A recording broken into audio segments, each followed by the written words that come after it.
Young Dro, I fuck with Young Dro heavy. He's probably one of my favorite lyrical artists, period, and just down south as well. I think he is very underrated.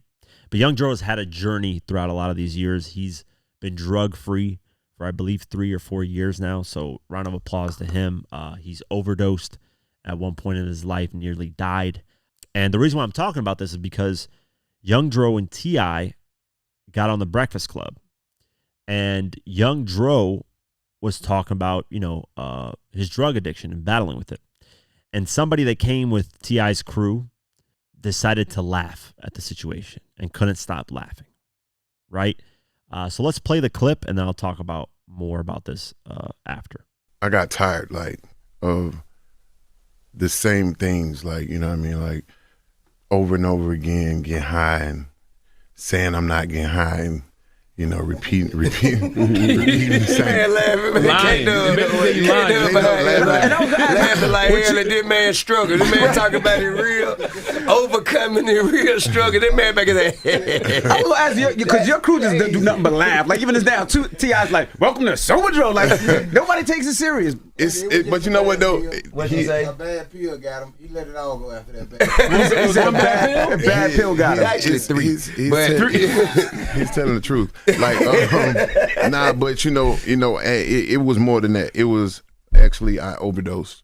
You feel what I'm saying? And I used this platform with the thank God to. Man, what's wrong with you, man?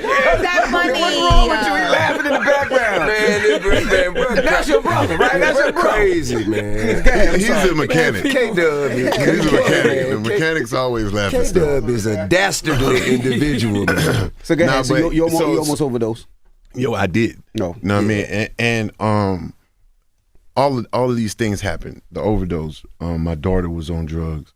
And, career-wise, I wasn't where I wanted to be. What is this? What's up with your man? Hey, you finna get slapped. I mean, we cool, but I slapped the shit out you by laughing. Oh, man. I'm just telling you, we Hey, you cool. ain't gonna slap me now. Now, what you want to do? Hey, you ain't gonna slap me now. What you want to do? You gonna hurt yourself? Yeah. Don't let him take you out of your Sober Dro. Come on, No, man. I can do Yeah, I'm what here for Bankhead, though. I can do what I want to do. Hey, listen. Hey, man, you Hey, listen. Hey, both of y'all. All y'all. Everybody came in this motherfucker with me. I ain't gonna go with you. Hey, look. Everybody came in this motherfucker with me. Hey, look. Everybody came in this motherfucker with me. Hey, look. Remember who you came in. Remember what we doing here, man. Come on, man. Let's get this shit together, bro. All right? All right. In these situations, I have this type of problem too, where it's a very serious situation, and for some reason I'll start laughing. And it's not because I'm disrespecting the person, because I know wholeheartedly, these situations are, it's fucked up. A lot of these situations, overdosing and nearly dying, your daughter being on drugs as well is a very serious situation. It's fucked up, right? But sometimes in these situations, you just laugh. I don't know. It's like a weird reaction. You just end up laughing. You're not supposed to, right? Because it's a serious situation, but you just laugh to, I think, cope with the situation. I don't know. I don't know what it is about me that sometimes I do that. But my friend recently, he actually told me about how he got into a car accident and how in the car accident, he survived, obviously, but the person that he got into a car accident with died. And he was just telling me the story. And for some reason, I just bursted out laughing. And I don't know why. Like, it's not a funny situation. Somebody died in a car accident. It's a very serious situation. But I don't know. It's just like an in the moment thing. I don't do it often, but sometimes I will do it. And it's in the most embarrassing times. It actually happened to me also in biology class back in high school. It was me and my friend, and I think the teacher said something, and the class is quiet. We were taking a test, and something about, I don't know what it was, man. Oh, okay. So it was a quiet class, right, in biology, and we were taking a test, and me and my friend Hashim, shout out to him, we were talking back and forth, and we're not supposed to be talking during the test, obviously.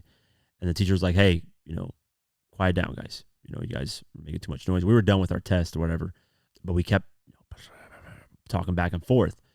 And he was like, "Come here." So he calls us in front of the classroom because we're in the back. We're in the back seats.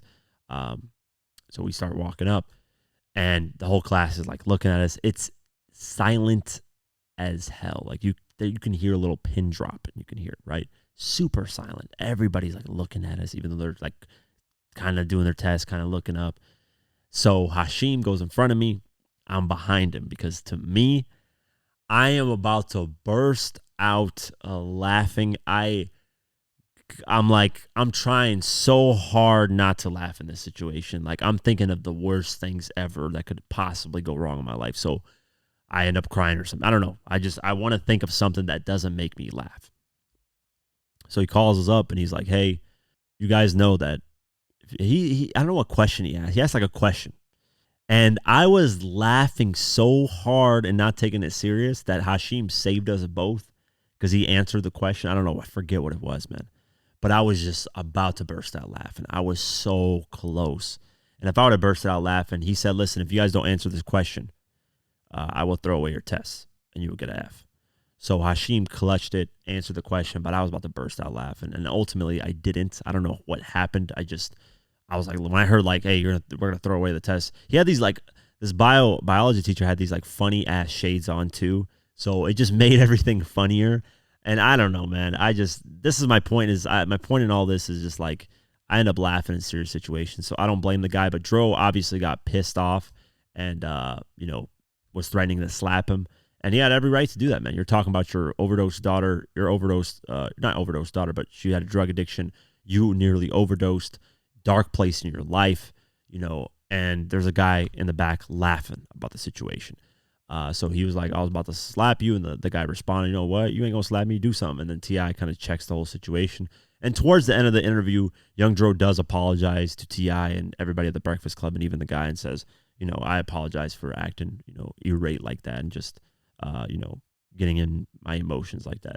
But I understand. Dro was in the right in this situation, man. He easily could have, he should have slapped him, honestly, because you can't just be laughing about situations like that. But I do understand. Listen, if he would have, the first time, if you started laughing, okay, they laughed it off. They're having fun, blah, blah, blah. It's like, everybody laughs about the situation, blah, blah, blah.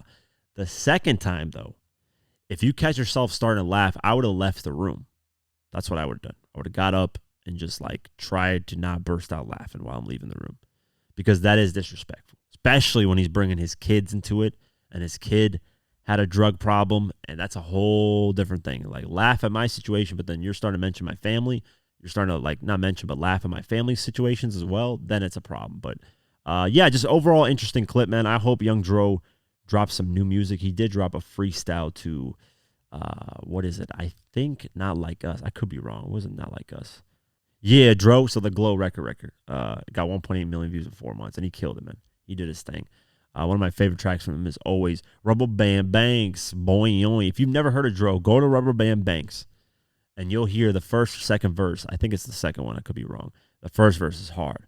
It's insane, man. He is a lyrical genius, and I think he is very underrated. So shout out to Young Dro. I'm going to see if I can get him on the podcast, because he does follow our Diverse Mentality page. I need to definitely see if I can get him on the podcast. That's a must. But yeah, shout out to Dro for handling the situation properly and, overcoming his drug addiction. That's a huge round of applause to him, man. Big, big props.